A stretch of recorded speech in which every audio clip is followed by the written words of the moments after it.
Boa noite. Vamos a Eclesiastes, capítulo 11, que nós nos preparamos para terminar o livro, faltando 2 capítulos.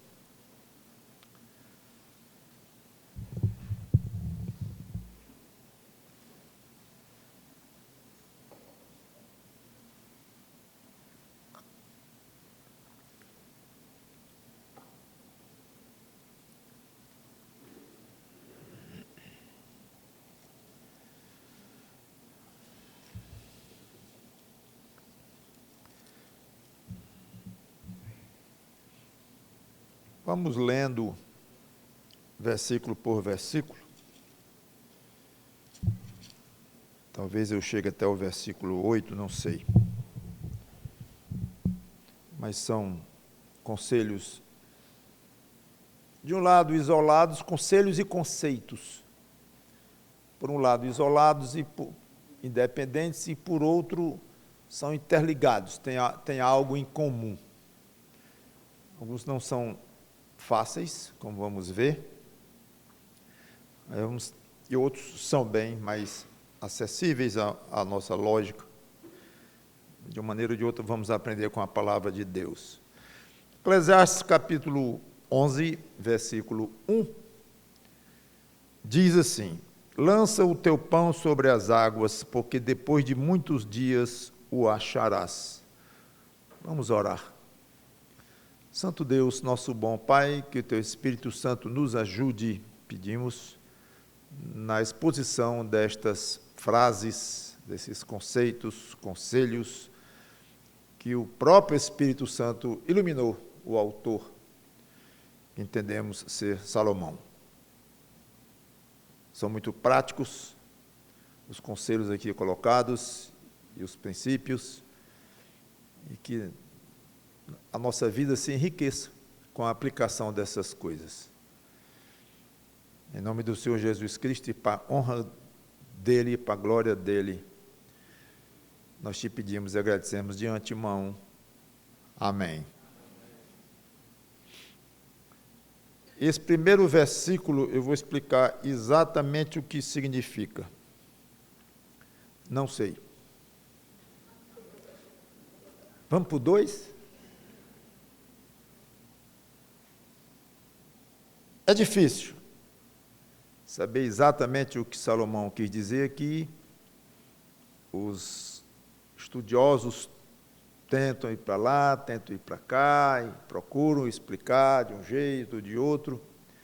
E quando acontece isso, geralmente se extrai aí umas 2 ou 3 sugestões mais comuns, que normalmente é o que se toma como sendo o significado, mas é misterioso.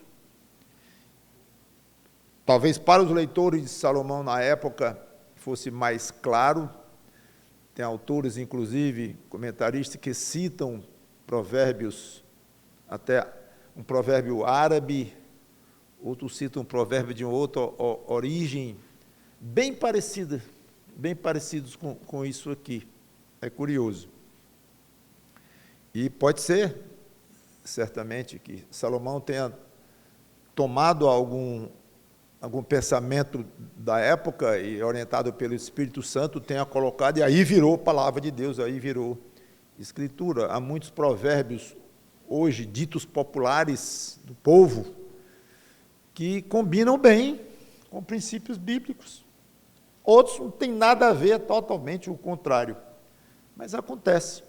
Então não é de admirar que aqui e acolá, especialmente nos livros de sabedoria, Eclesiastes e Provérbios, Salmos, a gente encontra alguma coisa que tem alguma referência ou algo parecido em outras culturas, até em outros tipos de povos e tudo mais.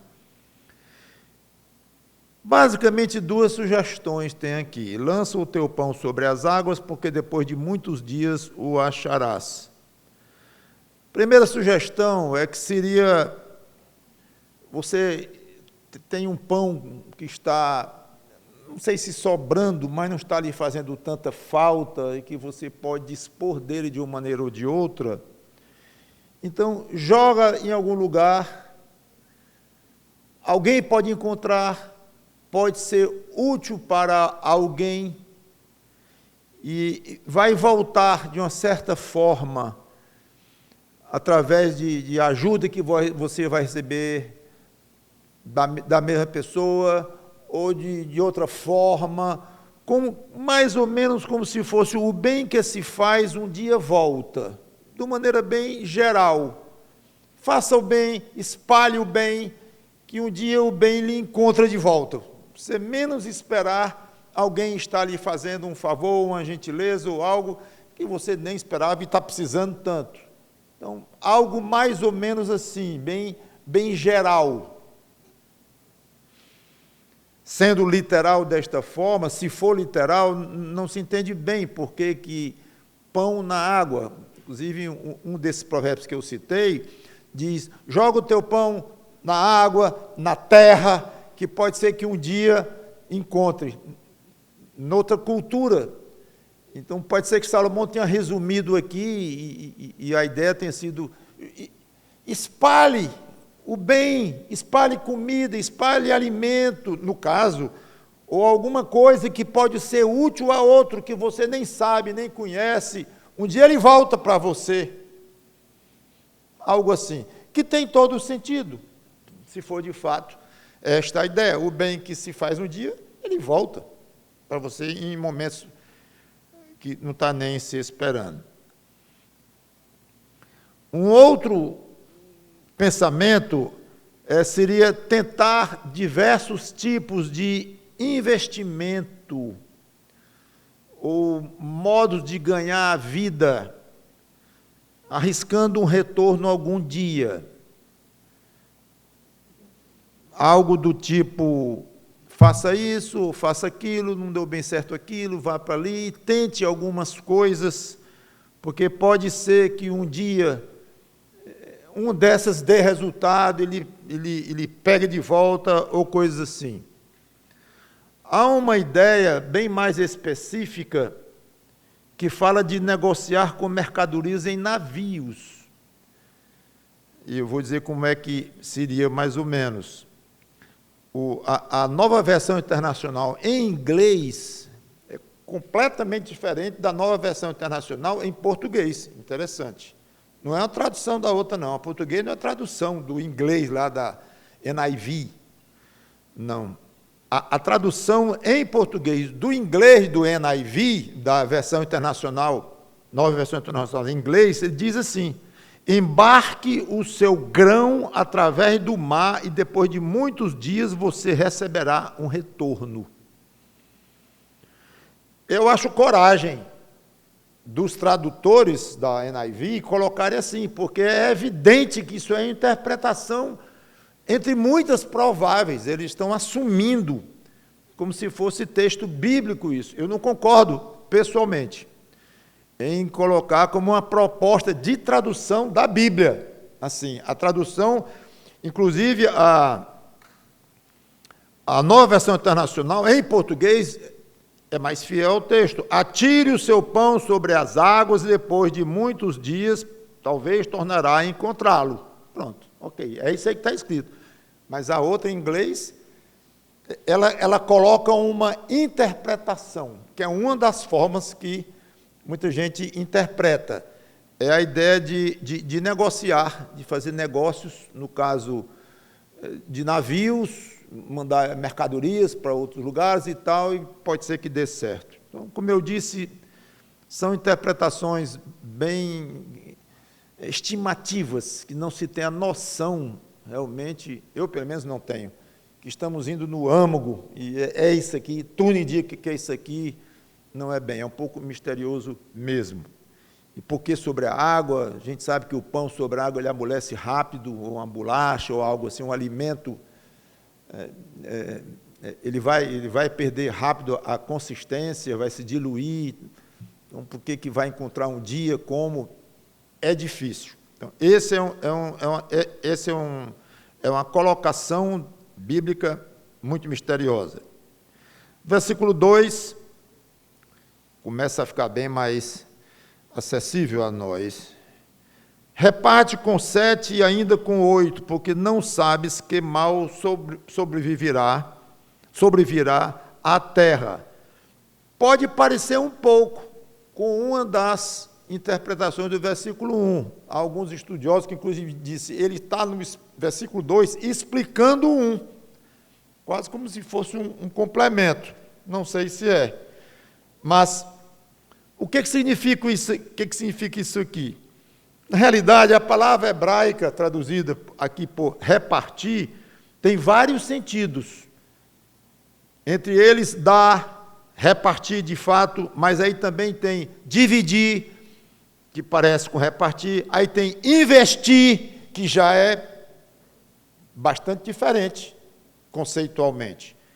Então, vai depender um pouco do sentido que nós vamos pegar o que seria no original, o que estava na mente de Salomão. Se for a ideia de investir, aí estaria bem aliado com uma das ideias lá do versículo 1, de tentar investir e ganhar a vida de alguma forma que dê resultado. Uma versão diz: invista em 7 negócios, sim, em 8.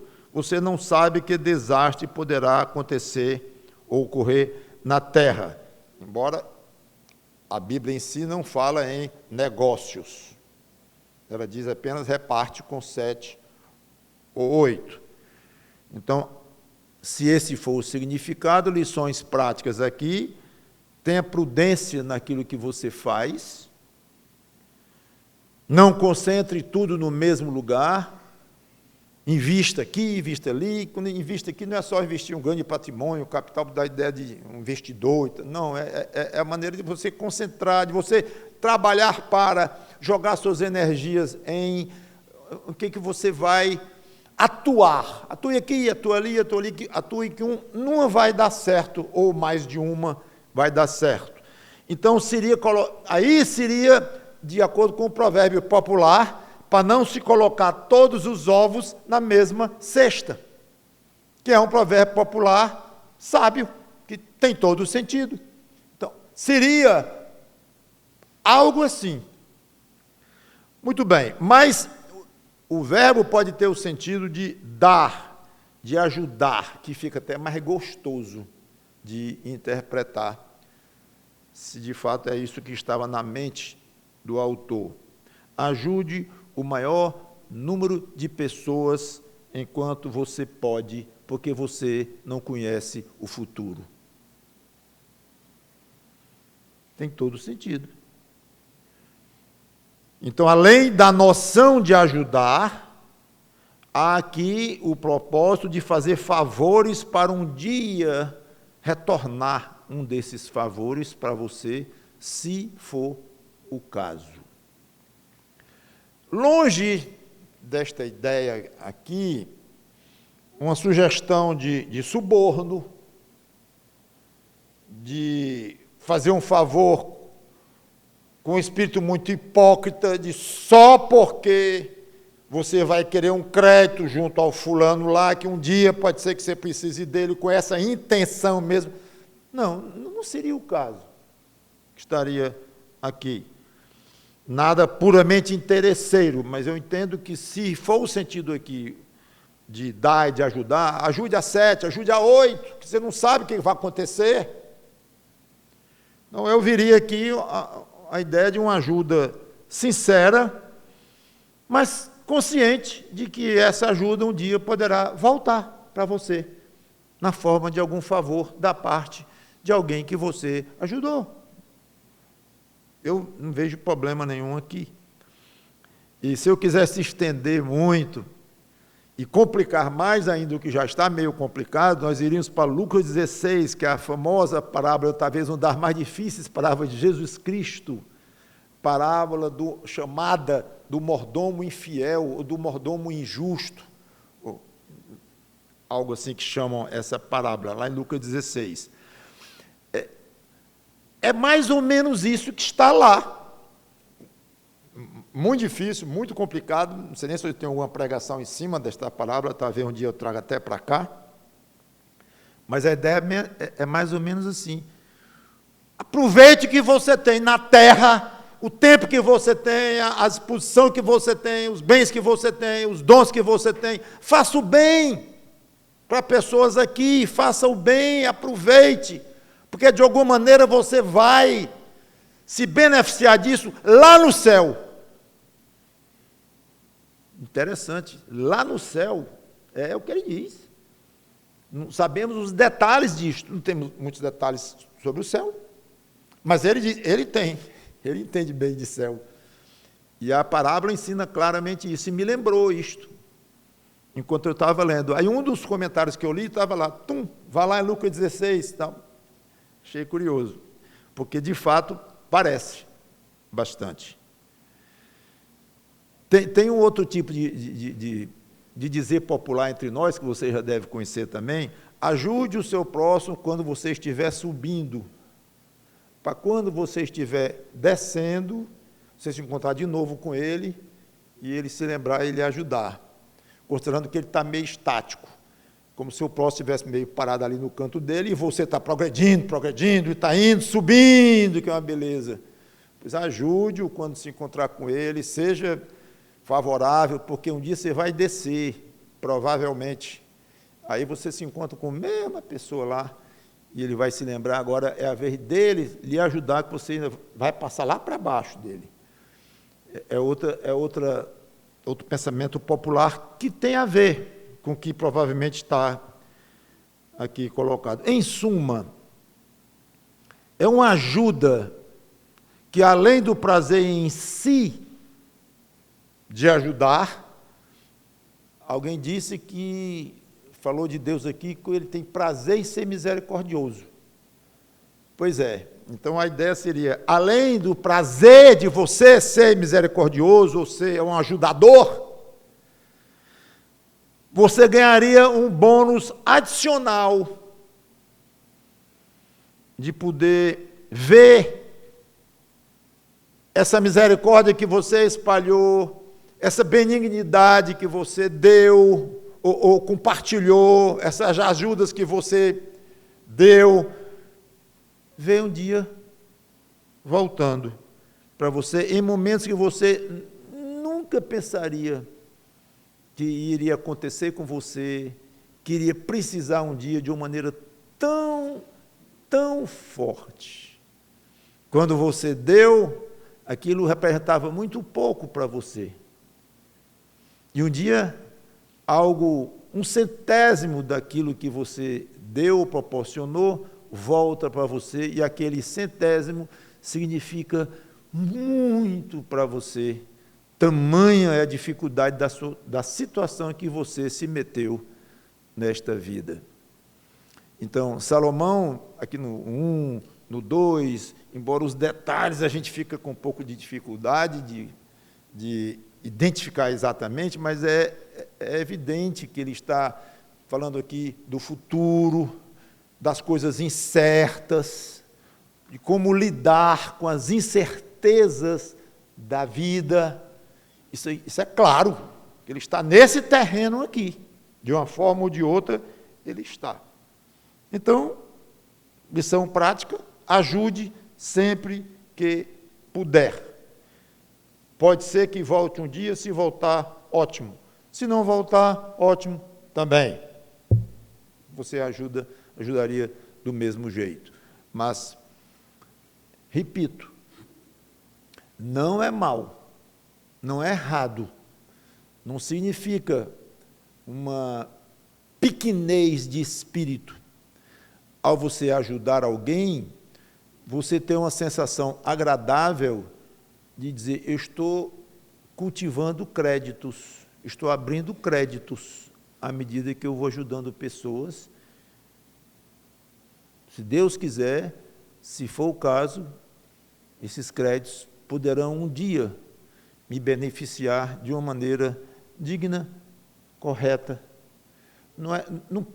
Não pense mal de você próprio se isso vier na sua cabeça. Eu tive esse pensamento, então já não prestou mais minha ajuda, já virou interesseira. Não obrigatoriamente.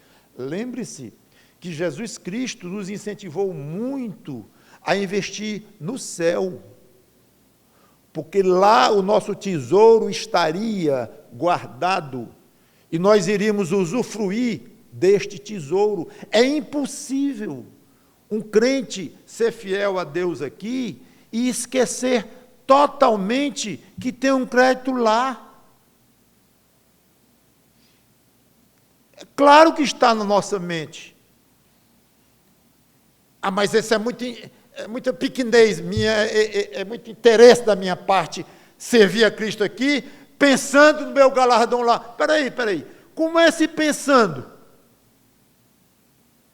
Se for de uma maneira tal que explica o seu serviço aqui, é o que dá motivo a você servir aqui, é só pensando no que está ali, só para receber de volta, tem uma coisa errada, é óbvio. Mas se esse pensando é fruto de um conforto advindo do ensino de Cristo, invistam no céu, trabalhem aqui para Deus, porque você vai construir um tesouro no céu. Então, se eu estou trabalhando aqui, é lógico que eu vou me lembrar disso. E aí, uma vez me lembrando de algo que Cristo me ensinou, eu vou me sentir mal, porque estou me lembrando disso, porque aquilo veio na minha mente, e porque aquilo gerou um conforto no meu coração. Ao contrário, amém, que eu fico feliz, eu digo eu a qualquer um de nós, que um crente fique feliz quando está servindo a Cristo e se lembrando, eu estou enricando lá no céu. Pode pensar. Enricando eu acho que é errado, é enriquecendo, né? Estou enriquecendo lá no céu, estou ficando cada dia mais rico lá no céu. Ora, quando você coloca na poupança R$100, 200, 1.000, minha poupança a gente está crescendo. Breve vai dar para comprar um carro novo. Breve vai dar para comprar um apartamento, está crescendo. Claro que você pensa nisso. Você está poupando, você está ali, dando duro, para juntar um dinheirinho. É lícito, é razoável você ficar feliz, satisfeito, quando olha, opa, a poupança já aumentou, e já dá para realizar alguns planos que eu tenho aqui. Tá. Qual é o problema? Está ganhando de uma maneira legítima, digna, cristã. Tudo bem. Não é usura isso. Então, pode servir a Deus aqui com gosto e se lembrando, estou juntando no céu o meu tesouro, do jeito que Ele disse para eu fazer, estou fazendo. Pode fazer isso. Versículo 3.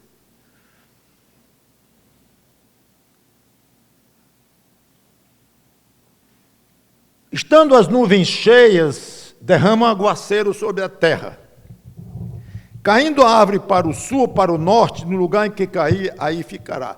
Ô Salomão, é óbvio. É onde a árvore cai, bufo. Aí ficou lá. O que Salomão quer dizer com isto? Ele quer ensinar isso? Ele quer dizer o quê com isto? Eu vejo mais ou menos assim.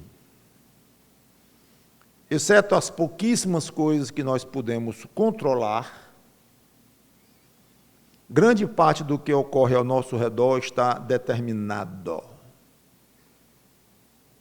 Irá acontecer, quer gostemos ou não.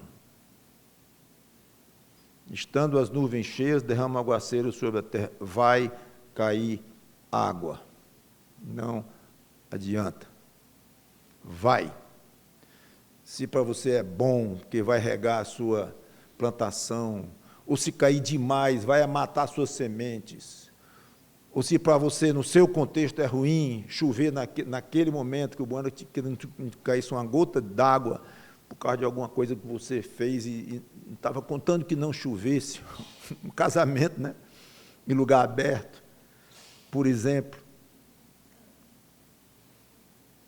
Está cheia as nuvens? Tá, vai cair água. Quem encheu essas nuvens? Por que encheu? Isso é hora de encher as nuvens? Acabou com minha festa?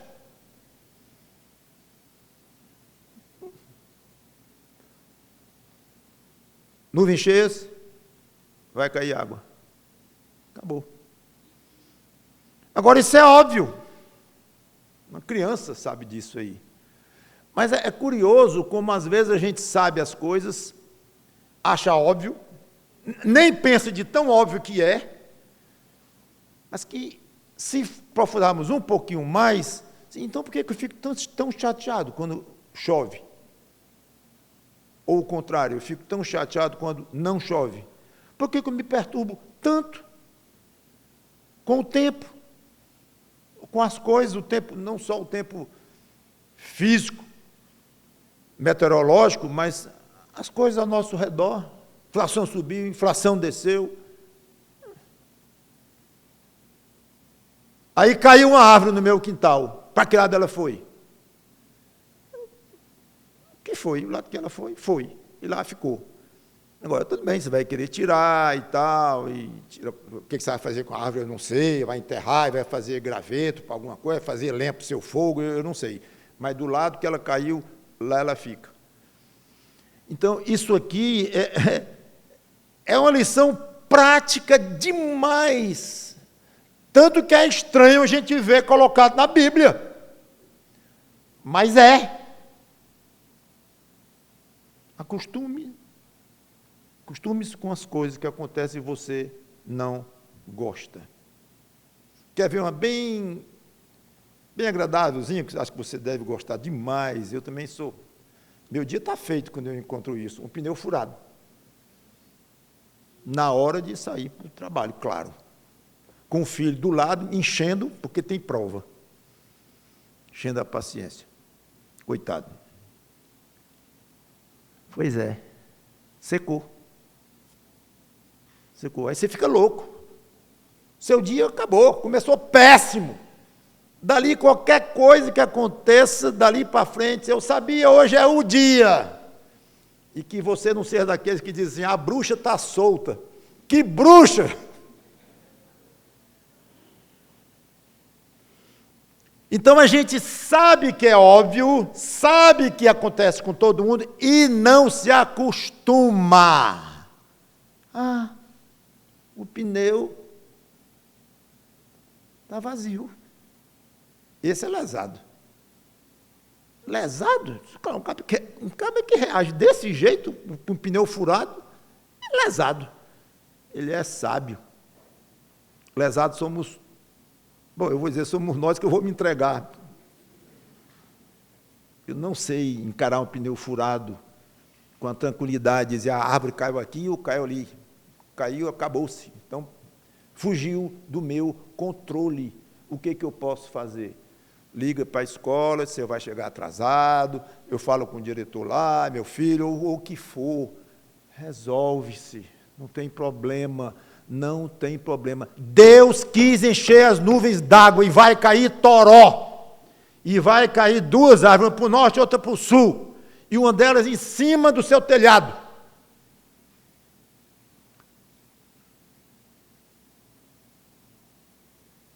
Melhor do que apenas não se aborrecer, é tirar proveito. Alguém até comentou, que eu li.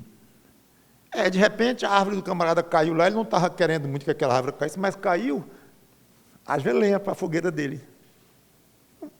Naquela época, pelo menos naquela época não tinha eletricidade, então ele não estava contando com aquilo, fazer lenha, estoque extra de lenha. Acabou-se. Então, além de saber enfrentar uma adversidade, ainda tira proveito dela. Isso é sabedoria de vida, gente. 4. Quem somente observa o vento nunca semeará, e o que olha para as nuvens nunca cegará.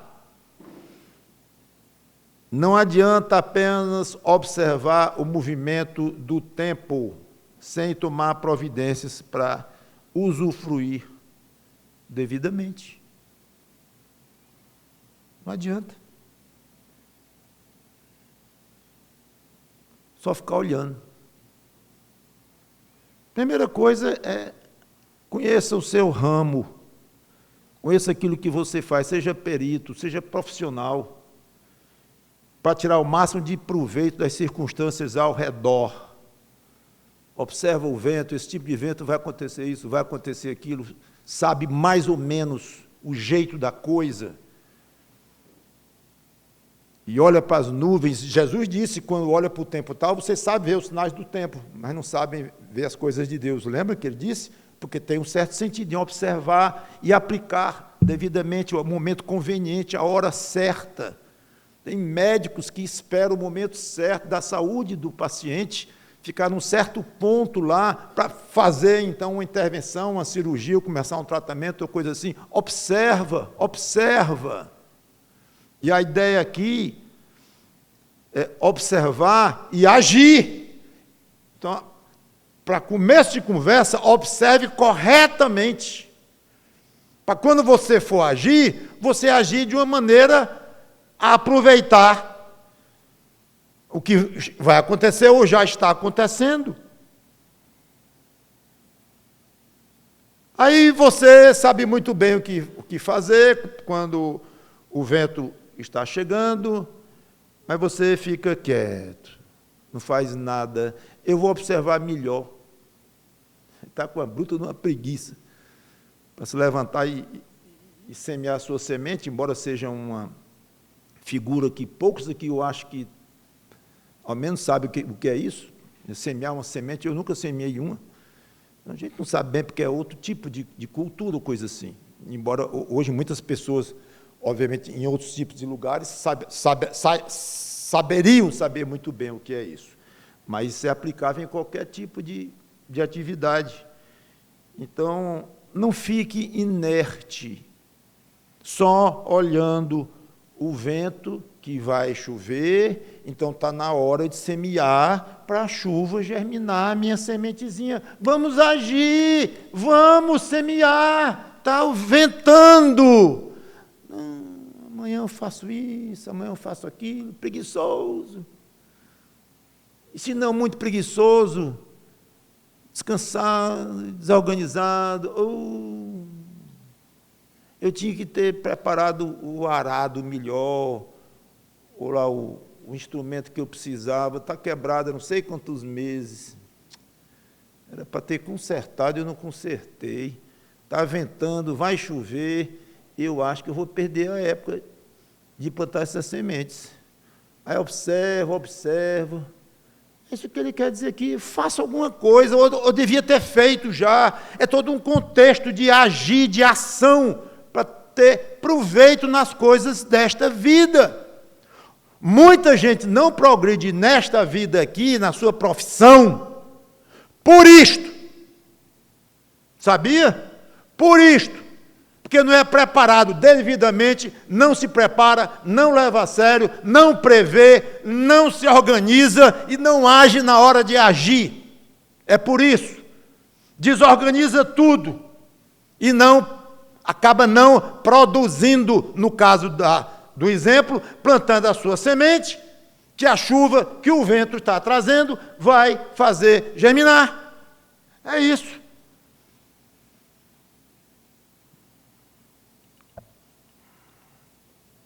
Acho que tem também, além da questão da preguiça e da organização e da prevenção, a questão da insegurança, né?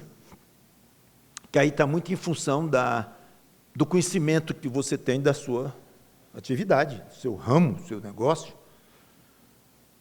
Será que está na hora de agir? Não por preguiça aqui, mas será que eu espero ventar mais? Será que chove daqui para amanhã? Será que eu não sei, eu faço isso, faço aquilo?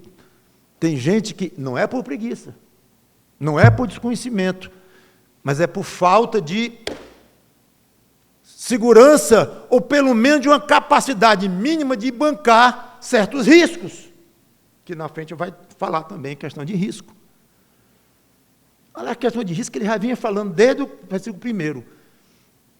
Bota o pão na água que pode ser que volte para ti. Investe ou dá para 7 ou 8, porque tu não sabe o que tem na frente. Está falando em risco, de uma certa maneira. E aqui continua.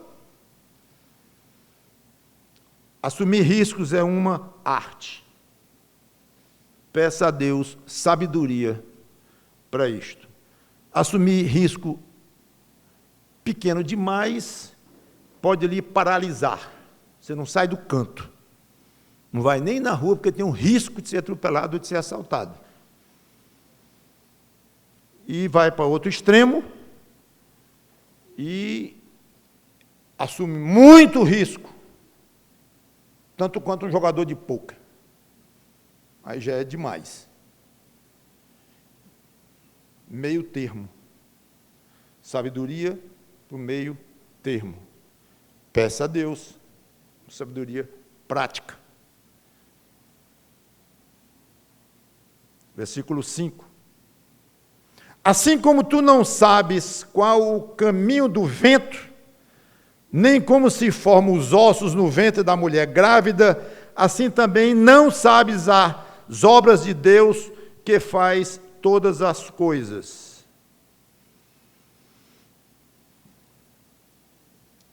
Mais uma vez, uma afirmação que não tem nenhuma novidade em si. Ninguém sabe o caminho do vento. Para lá, vem para cá, ninguém sabe. Ninguém sabe como se formam os ossos no ventre da mulher grávida. Ah, agora sabe. Isso aqui faz 3.000 anos, né? Não tinha ultrassonografia, não tinha tomografia computadorizada, ressonância magnética. Agora você sabe tudo. Sabe nada. Não sabe coisa nenhuma. O que o homem descobriu é enxergar melhor como é que está sendo feito lá dentro. Isso ele está ficando até bonzinho nisso. Pois bem, vai ora. Muda isso aí. Não, meu filho, vou gastar 1 bilhão. Eu tenho muitos. Para que meu filho nasça com 6 meses. Eu sou impaciente. Eu quero é com 6. Olha, você não vai querer que seu filho nasça com 6 meses. Não, mas tem um método agora que acelera isso, com toda a segurança, com 6 meses é tranquilo. Não tem. Não, então, o contrário. É inconveniente, mês de janeiro, eu quero que ele nasça em março, abril, porque é meu aniversário também, eu quero que ele nasça agora com 12 meses. Não, é 9. Para lá ou para cá, claro. Mas é 9. O ser humano. Porque outros tipos são diferentes, cada gravidez típica. Então, você não sabe como é que forma, e vai explicar desde o início da geração de um ser humano e tal. Não sabe. Dá nomes bonitos, científicos e tal, e teorias para lá e para cá, observações, mas a ciência observa o que está aí. É isso. Uma vez observando e aprendendo certas coisas, tudo bem, tem inteligência suficiente para cruzar certos conhecimentos e dali e criando outras coisas. Mas é um criar entre aspas, porque já está criado. A ciência não cria nada.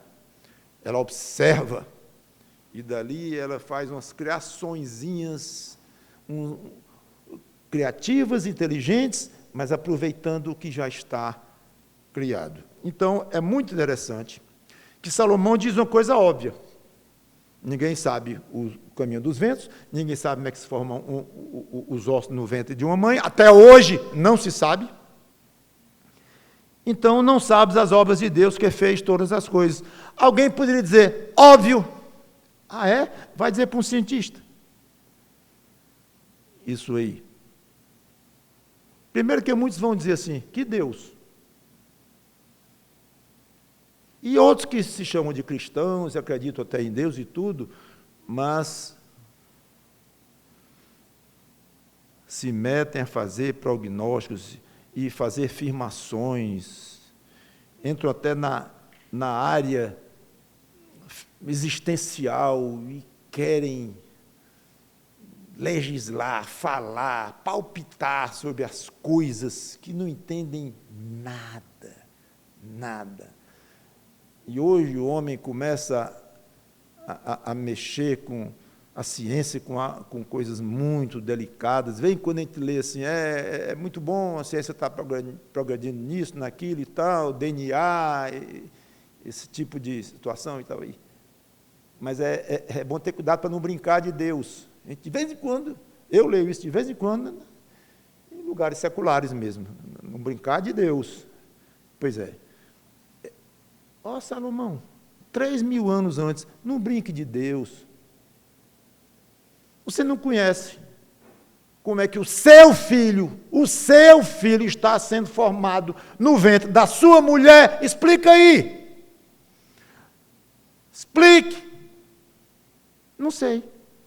E vai querer saber as coisas de Deus? Não sabe. Então, não se frustre quando chegar ao seu limite de entendimento. Isso para o ser humano, de maneira geral. Einstein teve o limite dele, claro. Não se deixe iludir pelos filósofos, que eles se aventuram em explicações e teorias existenciais, algumas muito criativas, inteligentes. O pouco que eu li de filosofia, muito pouco que eu aguentei ler, não vai. Você vê que é muito inteligente aquela pessoa, a ideia, a sugestão, onde é que ele chega nesse grau de inteligência humana e criatividade, imaginação, mas está totalmente no escuro.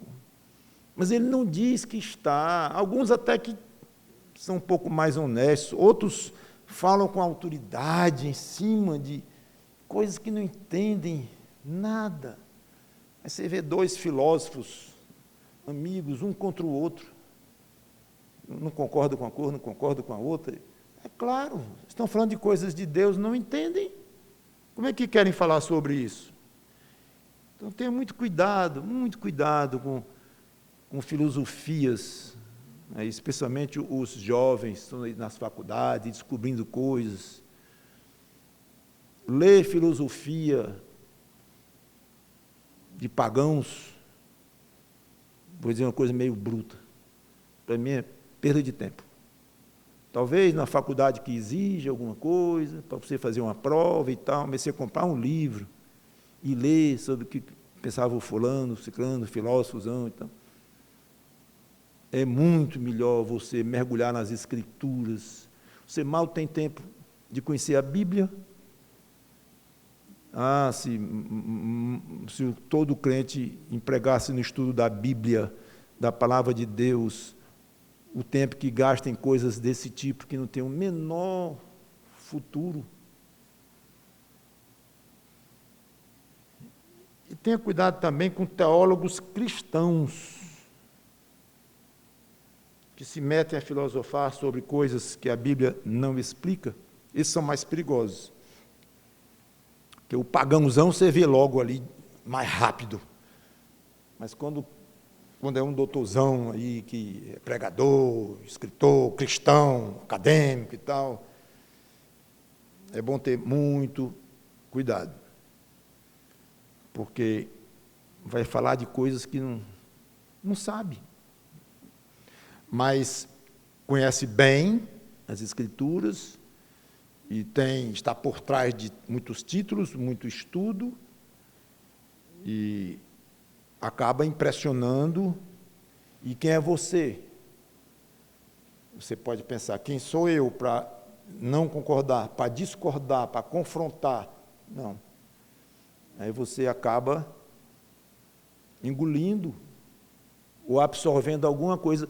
Deixe de lado, não leia, não se exponha a pessoas, pregadores,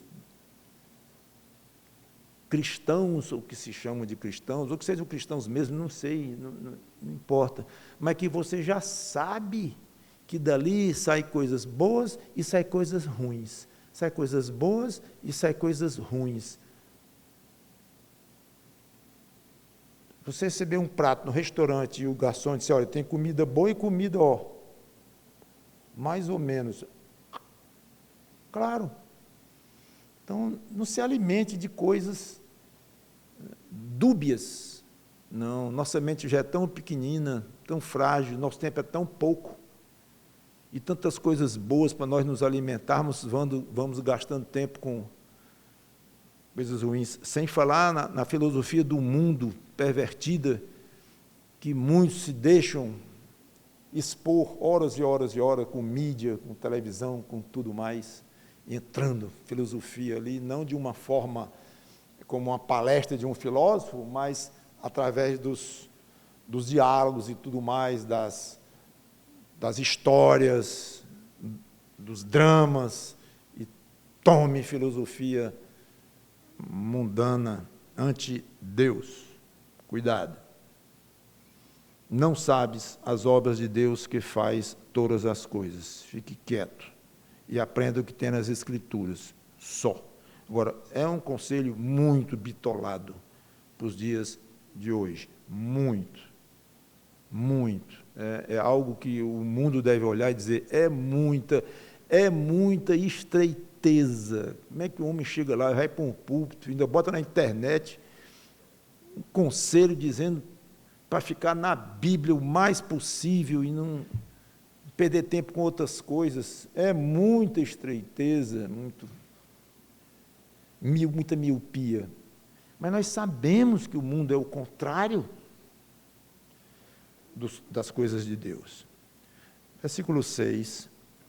Semeia pela manhã tua semente e à tarde não repousas a mão, porque não sabes qual prosperará, se esta, se aquela, ou se ambas. Igualmente serão boas. Um dos sentidos do versículo 2, se lembra de 7 ou 8 e tal, é investir em várias áreas, porque não se sabe onde vai ter um desastre. No futuro, onde vai dar errado. E aqui ele dá um passo além. Como existe o imprevisível, é preciso trabalhar e investir o máximo que puder, dentro, obviamente, de limites razoáveis, de bom senso, e bíblicos, inclusive. Então, lições práticas aqui. Não fique inerte. Já plantei uma semente, tá bom. Mas planta outra de tarde. Não, mas aqui eu plantei de manhã, já garante. Já. Você tem certeza? Você sabe o que vai acontecer com essa sementinha que você plantou de manhã? Você está contando que vai dar certo? Planta duas. Planta uma de manhã e planta outra de tarde. Dá para plantar? Dá. Tem saúde para isso? Tenho. Tem uma segunda semente em casa? Tenho. Plante. Não fique inerte. Outra lição boa, não seja otimista demais. Só uma é suficiente. Talvez não seja. Por outro lado, tenha bom senso e não exagere. Ah, é? Ah, é assim? Então não é duas, nem é uma, nem é duas, são 10. Planta logo é 10. Momento. Aí você vai deixar de ter tempo para a família. Está ocupado o dia todinho plantando semente. Obviamente, plantar semente aqui significa qualquer coisa que você faz. Então você está dando tanto tempo, está vendo? Bíblia! Não planta uma, plante duas. Eu fui além da Bíblia, eu sou mais sabido do que a própria Bíblia. Você é super cuidadoso. Eu não vou fazer outra coisa na minha, só vou pensar em plantar a semente. Porque se eu plantar 10, deu errado em 8, ainda ficam 2. O pobre coitado plantou só 2, ó, deu zero as 2. Aí eu vou plantando mais, mas dá para eu estou rico de tanta semente. Pois é, está rico de semente e pobre de família, pobre de mente, pobre de saúde, pobre de tantas coisas. Então não adianta só plantar semente. Mas se o assunto é plantar semente, seja precavido. É isso que ele diz. Todas essas coisas aqui, talvez você possa ir para casa pensando, não precisava ter ouvido coisa nenhuma disso aqui. Porque tudo é muito claro, é muito óbvio e não quis dizer coisa nenhuma. Tá bom, eu lamento você pensar assim, porque é a palavra de Deus, eu aprendi muito. preparando. Já sabia, como você sabe, dessas coisas em geral. Mas você para pensar e dizer, é mesmo, isso aqui eu não estou fazendo bem. Não estou fazendo corretamente. Vou melhorar. 7. Doce é a luz e agradável aos olhos ver o sol. Salomão, quem é que não sabe disso? Doce é a luz. Eu queria ser cego. É agradável aos olhos ver o sol. Parece muito óbvio. Vá com cuidado quando achar que está óbvio demais. Nas Escrituras. Aqui é mais profundo, entendo eu. A luz do sol não é apenas agradável, mas ela é fundamental para a saúde humana, para a felicidade humana. Deus fez o ser humano para precisar da luz do sol. É isso. Ele fez os seus olhos para enxergarem com a luz vinda do sol. Fez a sua pele precisar da luz do sol, até para certas vitaminas. Fez a sua mente de maneira tal que ela fica alegre quando abre a janela e vê um dia bonito de sol, céu azul, e o solzão lá brilhando. Faz bem. Médicos mandam esse tipo de exposição. Então é óbvio, sim, é óbvio, mas raciocine, pense nisso. É conhecido que o nível de suicídio é muito alto em países nórdicos, onde se vê pouco sol, que a maior parte do tempo o sol não aparece. O nível de suicídio é mais alto. Por quê? Sol, precisam do sol.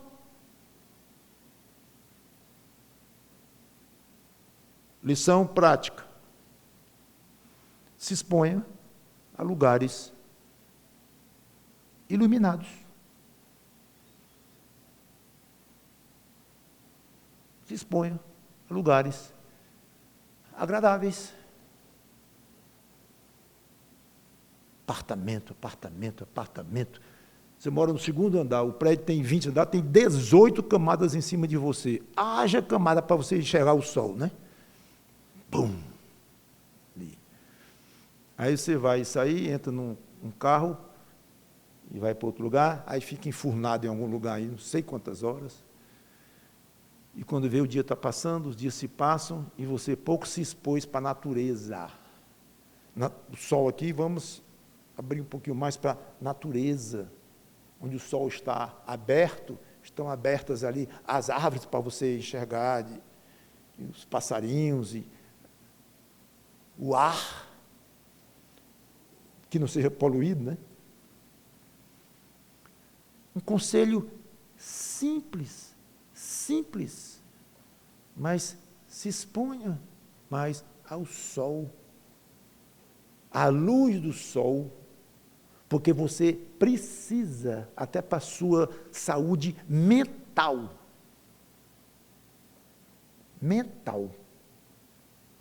Agora, não esqueça o protetor solar, viu? Isso aí Salomão não alertou. Eu fui no médico agora e disse, use protetor solar. Eu disse, não, tá bom, doutor, assim que eu sair de casa eu vou usar. Sair de casa não. Você vai usar em casa. Espera aí, em casa? Eu vou usar o protetor solar em casa? Vai. Mas, doutor, já sei, porque eu passo o dia todinho embaixo de uma luz, de uma lâmpada, estudando e tal, então, não, a lâmpada não dá câncer, a lâmpada pode dar manchas, foi o dermatologista me falou, ela pode dar manchas, tudo bem, mas câncer não, pode dar câncer, é uma luz exagerada do sol. Eu digo, então, para que usar isso? Porque você não chega perto de uma janela? Digo, bom, mas tudo bem, então tudo na vida tem os prós e os contras, temos os cuidados a seguir. E, apesar de que o contexto aqui não é a luz do sol, não é se expor à luz do sol, você ficar embaixo do sol, como antigamente, quando a gente ia para a praia, quando era adolescente, bom era ir meio-dia, chegar lá, 11. Em vez de protetor solar, era o contrário, lembra? Para ficar, as meninas especialmente, para ficar preta, ixi, disse o nome agora proibido aqui, para ficar bem queimada eu acho que dá para usar, né? Tem que ter cuidado hoje em dia, né? Então saia lá as meninas tudo estuicadas, achando que estavam lindas. Hoje isso é crime, né? Crime. Então, não é o que está dizendo aqui. Se expõe à luz do sol, Salomão não sabia isso, não é o caso. Mas esse se expor é ao que o sol proporciona. A claridade. E tudo isso, como já comentei. É muito bonito isso. Agora, parece, pelo versículo 8, com isso eu vou encerrar, que ele tinha um propósito a mais no 7, quando falou da importância da luz do sol. Parece que tinha algo a dizer ainda sobre o assunto. Olha aqui. Ainda que o homem viva muitos anos, regozije-se em todos eles, contudo deve lembrar-se de que há dias de trevas, o contrário de sol. Há dias de trevas, porque serão muitos. Tudo quanto sucede é vaidade.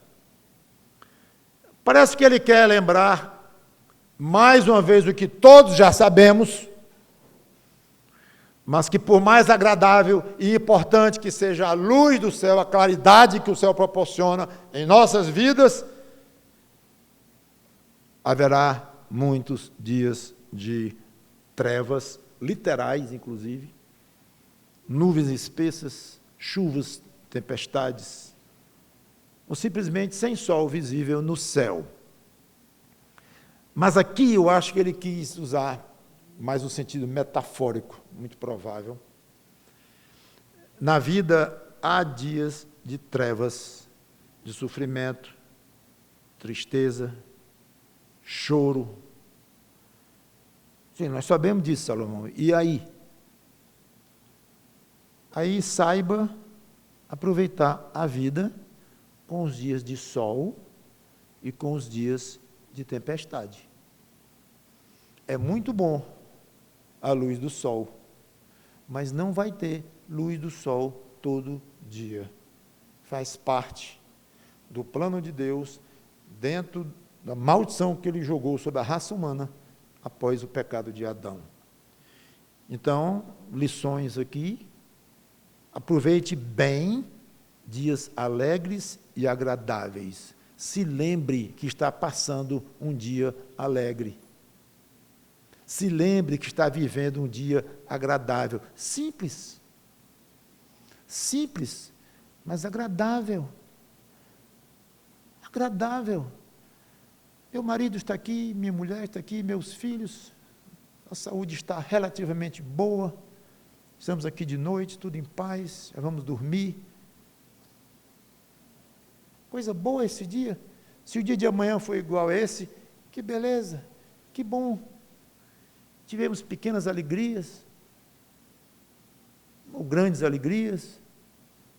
Um dia bom, umas tristezazinhas, mas posso considerar o dia muito agradável. Pois pense nisso. E use isso para a glória de Deus, agradeça a Ele, não encare como uma coisa natural, normal. Que tal o dia hoje? Bonzinho. Ótimo. Ótimo. Tudo bem, bonzinho. Mas é pobre pensar desse jeito. Que bonzinho. Para muitos o sol não está brilhando hoje, não. Para muitos é tempestade. Vá no hospital.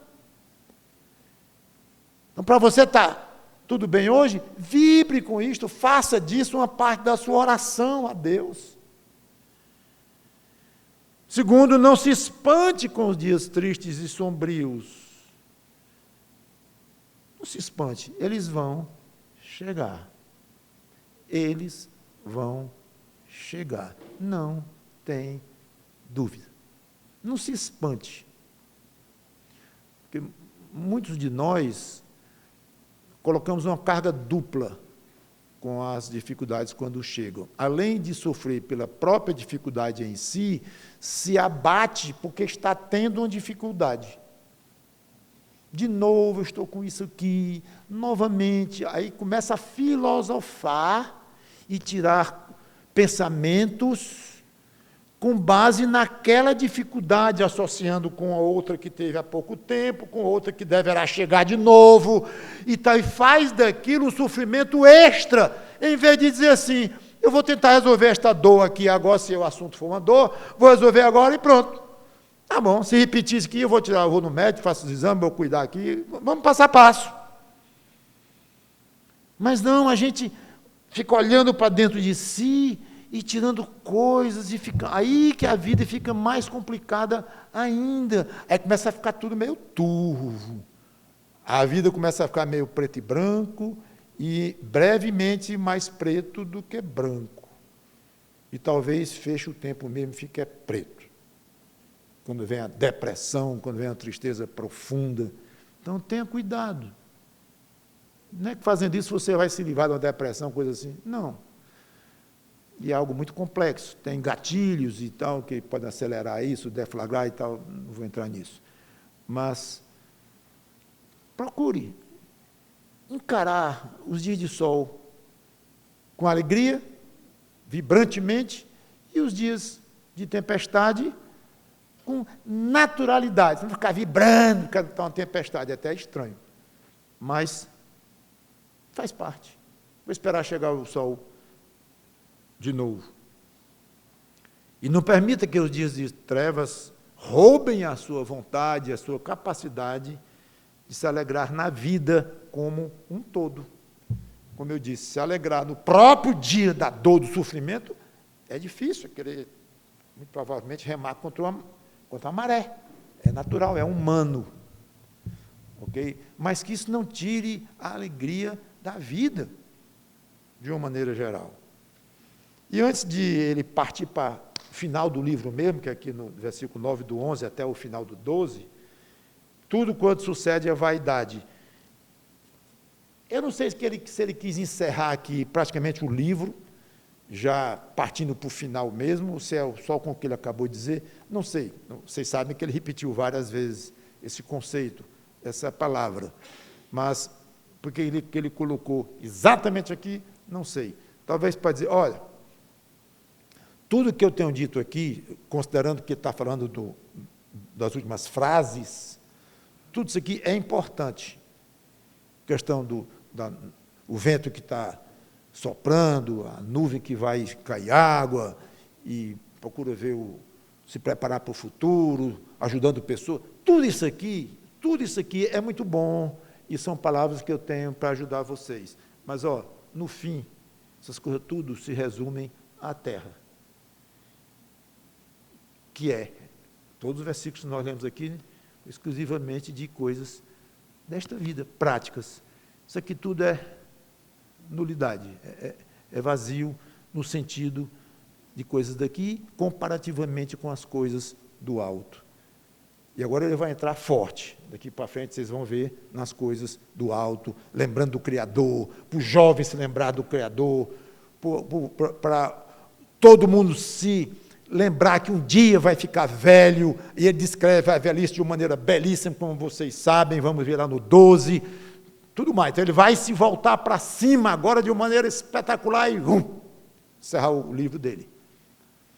Mas aqui ele quase que disse, essa parte aqui são para as coisas, é sabedoria para as coisas daqui. É bom que tenham, a vida de vocês aqui vale muito, provisória que seja, mas vale mais do que, uma alma vale mais do que o mundo inteiro, não é para ficar só numa rede esperando chegar à morte. Não, viva a sua vida, e estão aqui muitos conselhos, mas isso aqui vale pouco, viu?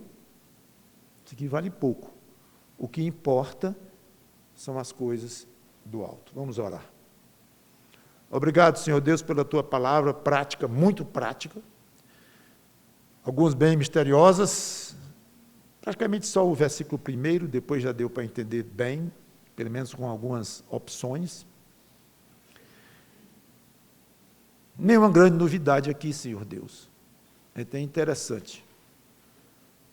Salomão dizer coisas tão evidentes para nós, tão do conhecimento até de um menino, de um adolescentezinho. Mas por trás nós vamos ver como nós falhamos no lidar com essas coisas que nós já sabemos que existem. O fato de nós sabermos que existem, Senhor, porventura nos torna hábeis para lidar com elas, sábios para enfrentá-las. Este é o ponto. Não é se nós já sabemos ou não sabemos, mas o que fazer com aquilo que nós já sabemos. Então é óbvio que Salomão está dizendo, vocês sabem, pois pensem mais para usar melhor aquilo que vocês estão dizendo que já sabem.